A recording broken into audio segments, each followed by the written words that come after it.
Bueno, pues primero que nada quiero darles la bienvenida en nombre del Fondo de Cultura Económica a esta entrevista, que va a ver qué interesante todo lo que aquí se va a hablar en esta Feria Internacional del Libro de Antropología e Historia. De verdad, muchas gracias por el espacio. Y bueno, pues está conmigo un filósofo, investigador de muchísimos años que ha sacado libros espléndidos, pero hoy nos concita este libro, Sucún, Felipe Carrillo Puerto y la Revolución Maya de Yucatán, de Armando Bartra. Armando, qué gusto de verdad que estés aquí con nosotros para hablar de este espléndido libro, que yo cada vez me enamoro más de él, porque como ya te he hecho algunas entrevistas, lo reviso, lo reviso, y de verdad qué librazo. Pero a ver, rápido. Bueno, Filósofo.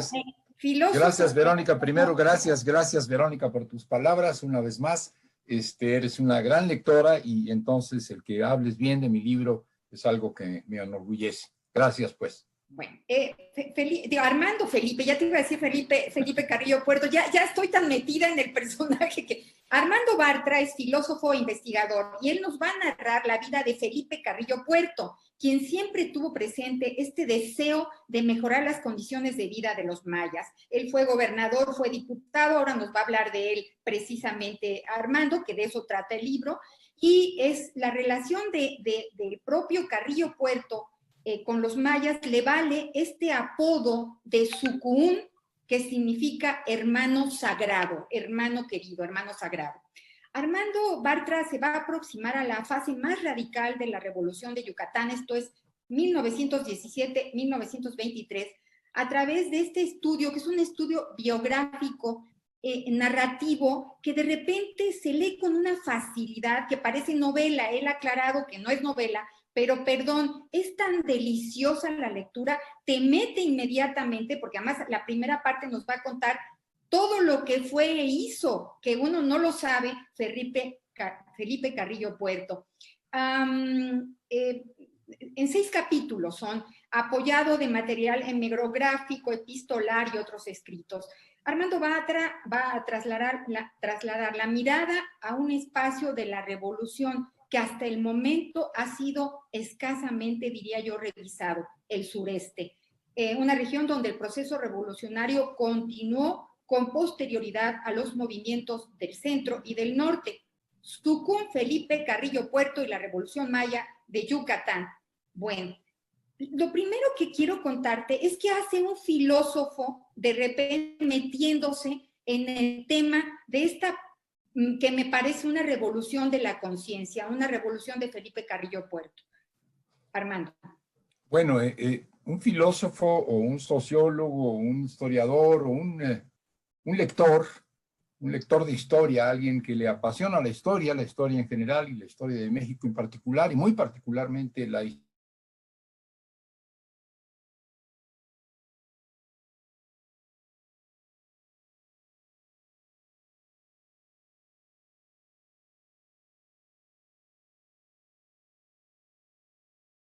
extraordinarios, tanto en lo personal, tanto en lo íntimo, diría yo, como personaje público, como político. Y sin embargo, debo reconocer que no llegué a estos temas, y de hecho no llegué a este libro por el atractivo enorme del personaje de Felipe Carrillo Puerto, sino por la relevancia, y lo acabas de decir, la relevancia de los hechos, de los acontecimientos históricos que él protagoniza, en los que él participa, que le toca vivir. Lo verdaderamente apasionante para mí, cuando menos espero que lo sea también para el lector, es la revolución mexicana en el sureste, la revolución mexicana en la península de Yucatán, en particular en el estado de Yucatán. Tenemos una versión canónica de la revolución mexicana que ubica territorialmente la revolución en el norte y el centro centro-sur del país. En donde el remoto sureste queda al margen, queda en las sombras. Hablamos poco de Chiapas, de Tabasco, de Quintana Roo, de Yucatán, de Campeche. Los personajes protagónicos de la Revolución Mexicana, Madero, Obregón, Carranza, Zapata en el centro sur, no son del sureste. Personajes del sureste como, qué sé yo, como Garrido Canaval o como Felipe Carrillo Puerto se mencionan como de paso. En lo que toca pues a la geografía, la Revolución Mexicana es del norte y del centro-sur. En lo que toca a la temporalidad, al tiempo, la Revolución Mexicana es algo que va de 1910 a 1917, firma de la Constitución, y después ya todo es post-revolución. Y bueno, pues en la península de Yucatán, en el sureste en general, muy particularmente en el estado de Yucatán, no es así. La verdadera revolución en Yucatán, la más importante, la más visionaria, la más avanzada, la más radical, ocurre de 1917 a 1923, lo acabas de decir. ¿Y por qué 1923? Porque en enero de 1924 es asesinado, fusilado en el Panteón de Felipe Carrillo Puerto, entonces gobernador de Yucatán, y un grupo de compañeros, entre ellos varios de sus hermanos. Entonces, pues, esta revolución que a mí me apasiona y este personaje que a mí me apasiona son excéntricos y extemporáneos. La revolución yucateca es en muchos aspectos, sin embargo, más visionaria, más avanzada, más profunda, más radical, por decir algo, que la propia revolución zapatista, la revolución de Morelos. Y no estoy subestimando la revolución de Morelos, solo estoy diciendo que la comuna de Morelos, de la que mucho hemos hablado y mucho tenemos que aprender, la comuna de Morelos, así le llamó Adolfo Gili en un libro clásico sobre la Revolución Mexicana, la comuna de Morelos se queda corta frente a lo que Felipe Carrillo Puerto llamó el socialismo maya de Yucatán. Eso, tú la nombras, es parte de la tesis de este maravilloso libro, de verdad que yo lo recomiendo enormemente, es uno de los libros últimamente que más me ha informado y gustado en términos de lectora y en términos de conocer la historia de tu país, que de verdad esta no se conocía o se conocía muy poco, y por eso pues un gran agradecimiento a que te hayas metido. Ahora al final te preguntaré cuántos años y cómo le hiciste para escribir este libro, pero ahorita tú hablas, la tesis es una revolución socialista maya. ¿Qué quiere decir esto? ¿Por qué es una revolución socialista maya? Claro. Armando Bartra. Primero, ¿por qué es socialista? ¿No? Esto es lo más complicado. Digamos, todos nosotros y nosotras nos tocó vivir la caída del socialismo realmente existente, el descrédito, el desenmascaramiento de ese infierno social que llegaron a ser los países socialistas del socialismo real, del socialismo realmente existente. Y para muchos jóvenes y no tan jóvenes, la palabra socialismo tiene una connotación negativa. Pero pongámonos por un momento en la época de este libro y en la época de estos personajes, hace 100 años. A inicios del siglo XX, socialismo era sinónimo de justicia para los trabajadores, era sinónimo de una transformación que le hacía justicia a los trabajadores del mundo, a los trabajadores del campo, a los trabajadores de la ciudad. No tenía la connotación de dictadura burocrática, superestatista que tuvo años después. Pensemos que la revolución de Yucatán, la más radical, lo acabamos de decir, lo dijiste tú, lo repetí yo, se da, diríamos, de 1917 a 1923, en la época en que es más protagónico Felipe Carrillo Puerto. Pero 1917 es precisamente el de la Revolución Rusa, el año de la Revolución Rusa. Y los mexicanos, como el mundo entero, sabían que en Rusia, en este gran país de los zares, había una revolución proletaria y campesina, y que Lenin era el dirigente de esta revolución, y que los bolcheviques encabezaban un nuevo gobierno, etcétera, etcétera.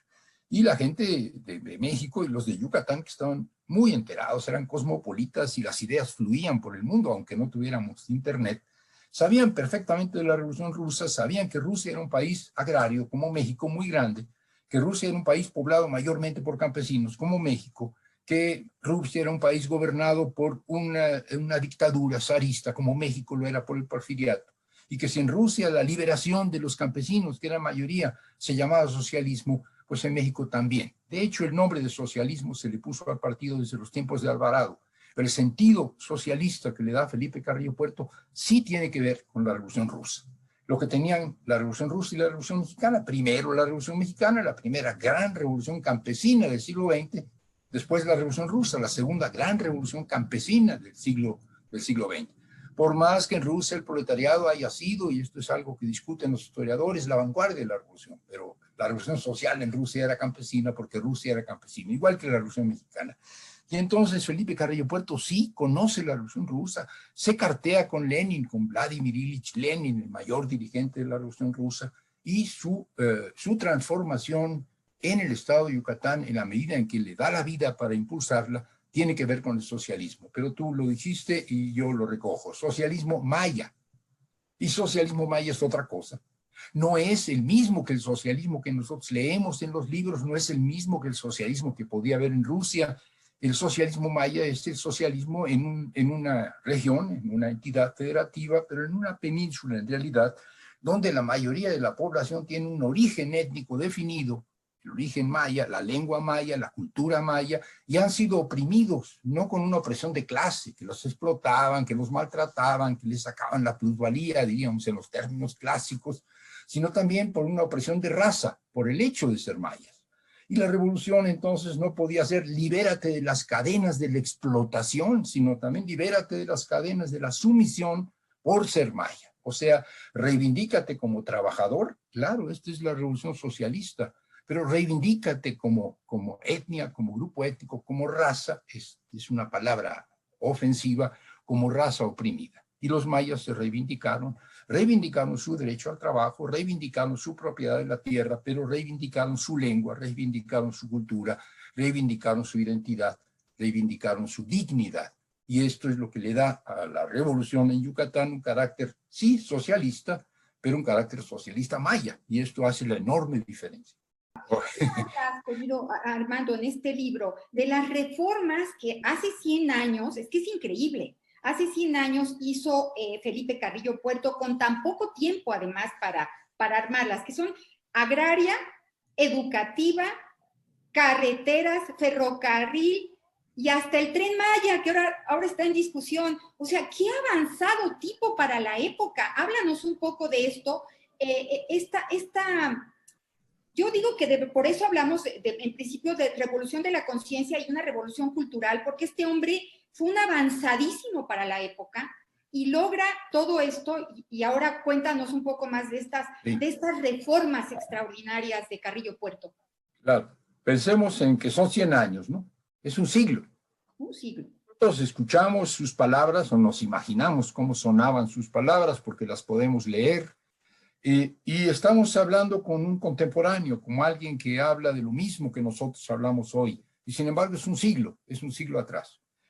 Felipe Carrillo Puerto plantea, Felipe Carrillo Puerto es ponerle un nombre, pero es un grupo de gente, es el Partido Socialista del Sureste, son las ligas de resistencia, es el pueblo maya, plantean un indigenismo radical. Indigenismo radical quiere decir no únicamente reivindicar, como en el caso de Morelos, las tierras y la libertad, es decir, la propiedad ancestral y el derecho a gobernarse por sí mismos, que era fundamental, y era la idea de la ancestralidad náhuatl en tierras expropiadas por los terratenientes y en ese momento, ya en la época de la Revolución, por la industria cañero-azucarera. En el caso de Yucatán es también tierra, es también libertad, pero es comunidad, es cultura y es identidad. Zapata no hablaba náhuatl, no es en demérito, Zapata simple y llanamente no hablaba náhuatl, aunque sus manifiestos, cuando llegó al sur de lo que ahora es la Ciudad de México, se tradujeron al náhuatl, él no hablaba náhuatl. Felipe Carrillo Puerto, que no era maya, vemos su figura, su estatura, el color de sus ojos y de su piel, no era maya, pero hablaba. Sí, un güero de ojos azules o verdes, ¿no? Verdes, sí, le decían de manera medio cursi, el dragón de los ojos de... Bueno, pero este hombre que no era maya de origen, no era maya por su sangre, hablaba maya, su toma de posesión fue maya, se comunicaba con maya, era maya, eso es fundamental. Lo otro ya lo mencionaste, una revolución agrícola radical hoy y en las políticas del nuevo gobierno, por fortuna, son un eje fundamental.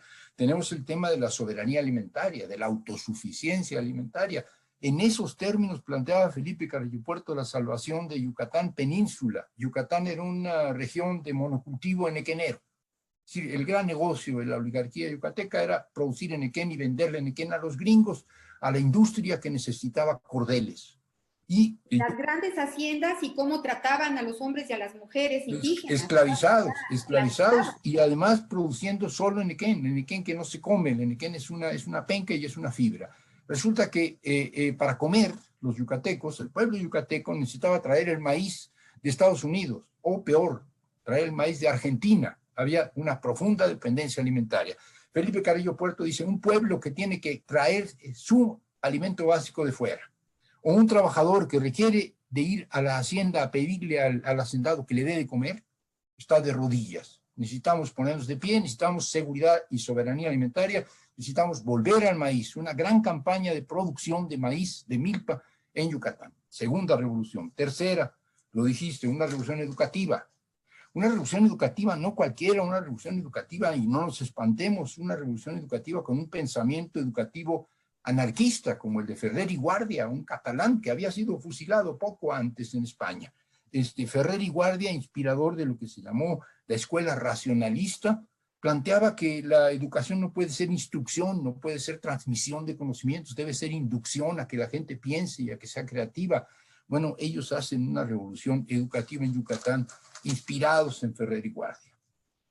Un feminismo radical, se te olvidó, no debe de ser, se te olvidó, un feminismo... Pero, espérame, ese iba para otro, porque ese es bárbaro. Bueno, va para después. Pero órale. si quieres, éntrale ahorita, como no, sea. No, pues mira, era como mi tema para cerrar, efectivamente. No, esperémonos. Sígueme Creo hablando. que hoy las mujeres, que son un poquito más de la mitad de México y la mitad del mundo, y no la otra mitad, sino la mitad, nosotros los varones somos la otra mitad del mundo, hoy que las mujeres son protagónicas, hoy que las mujeres están en acción, hoy que las mujeres están en el centro del debate político, del debate social, del debate cultural del mundo, decir que Felipe Carrillo Puerto era hasta donde podía un feminista, y con una hermana que sí lo era, porque además tenía para hacerlo, Elvia Carrillo Puerto y otras compañeras, Rosa Torre, etcétera, impulsaron en Yucatán una revolución de mujeres, un feminismo radical que ya quisiéramos hoy, no solo los derechos políticos,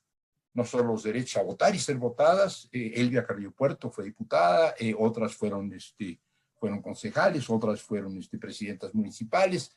Y derechos sexuales y reproductivos. Claro. El derecho a su cuerpo. El derecho al placer, hace 100 años. Así es. Cuando lo leí, lo volví a leer y lo volví a leer. Dije, no es cierto. Así es. Digamos, seamos claros. No es únicamente decir, bueno, tú tienes derecho a tu cuerpo, tú decides si te embarazas o no te embarazas, tú decides si vas o no a tener relaciones sexuales, sino que en un momento dado plantean, bueno, señor, si el varón busca su propia satisfacción, su propio placer, pues la mujer también tiene que buscarlo, y no es posible una relación física de carácter sexual en que él quede satisfecho y ella quede frustrada. Señoras, mujeres, díganle a sus maridos que se trata de que gocen ambos. Decir esto en una sociedad de hace un siglo, en una sociedad de sepulcros blanqueados, de moralistas como la yucateca, era una verdadera revolución. Olvídate de las tierras, olvídate de la vuelta al maíz, el decir quiénes son las dueñas de su cuerpo, las mujeres. De verdad que sí, esa parte. No es dueña de nada. O decir, si el matrimonio es un pinche contrato, si el amor es un contrato, como lo es el matrimonio, pues no queremos el amor. El amor no puede ser un contrato, el amor debe ser libre. Leyes de divorcio, etcétera. Es verdad apasionante, y esto es obra no de Felipe Carrillo Puerto, porque él acompañó este proceso y evidentemente simpatizaba, sino que es obra de las mujeres yucatecas que encontraron en alguien que fue presidente del partido, que fue gobernador de Yucatán y que fue diputado, a alguien que las acompañó, que caminó junto con ellas. Pero el feminismo yucateco es obra de las mujeres, es obra de las yucatecas, que además trasladaron el planteamiento feminista a México entero, no solo las yucatecas, y hubo congresos feministas, y hubo filiación de las mujeres mexicanas a federaciones de feministas de América Latina, y hubo congresos de obreras y campesinas, cosa que hoy todavía no tenemos. Las feministas como que se han desplazado, ya no hay este tema, y en ese momento lo había. No es lo mismo ser mujer en el campo, no es lo mismo ser mujer en la fábrica. De verdad, una revolución, leyes de divorcio, le sale el tiro por la culata, resulta que hacen leyes de divorcio para que se pueda romper un matrimonio que ya no es deseado ni por uno ni por otra, y resulta que los que se divorcian son los maridos y dejan a las mujeres con los hijos. Sí, no. Típico, ¿verdad? Bueno, le salió mal, entonces no basta con decir el divorcio es un derecho de todos, hay que ver cómo es que el marido adopta esta facilidad. Llegaban a divorciarse los gringos, llegaban a divorciarse los franceses, porque era muy fácil divorciarse en Yucatán. No todo les sale bien, no todo les sale bien, pero las ganas de transformar el mundo, de construir otro mundo en la península de Yucatán, en el estado de Yucatán, es parte de lo que yo trato de contar en este libro. Tú inmortalizas a un personaje que debimos tener presente desde siempre, o sea, hace 100 años y más, y que debimos haber estudiado más, y que sin embargo la historia ha sido poco generosa con este gran personaje de nuestra historia. Entonces, pues doblemente, triplemente agradecida por este libro, Sucún Felipe Carrillo Puerto y la Revolución Maya de Yucatán, de Armando Bartra. No se lo pierdan, de verdad, lo van a agradecer y va a ampliar su perspectiva de lo que fue la revolución en esa zona del sureste. Armando Bartra, muchísimas gracias por estar aquí hoy otra vez y desde luego, bueno, a esta Feria Internacional del Libro de Antropología e Historia por permitirnos este espacio y al Fondo de Cultura Económica que aquí está presente con estos extraordinarios libros en la colección Historia, aquí Armando Bartra, un libro más de los muchos que tiene en el Fondo de Cultura Económica. Sígalo porque Armando siempre nos sorprende con su investigación, con su pluma, con su forma de platicarnos las cosas. Gracias, Armando, con mucho cariño. Hasta pronto. Gracias a ti, Verónica, y gracias por este espacio, y gracias al Fondo de Cultura que publica los libros que uno escribe a veces, y gracias a las personas que lo difunden, que tratan de convencer a los lectores de que se asomen a estos libros. Gracias una vez más. No será la última vez que nos veamos. Seguiremos. No. Hasta pronto. Gracias.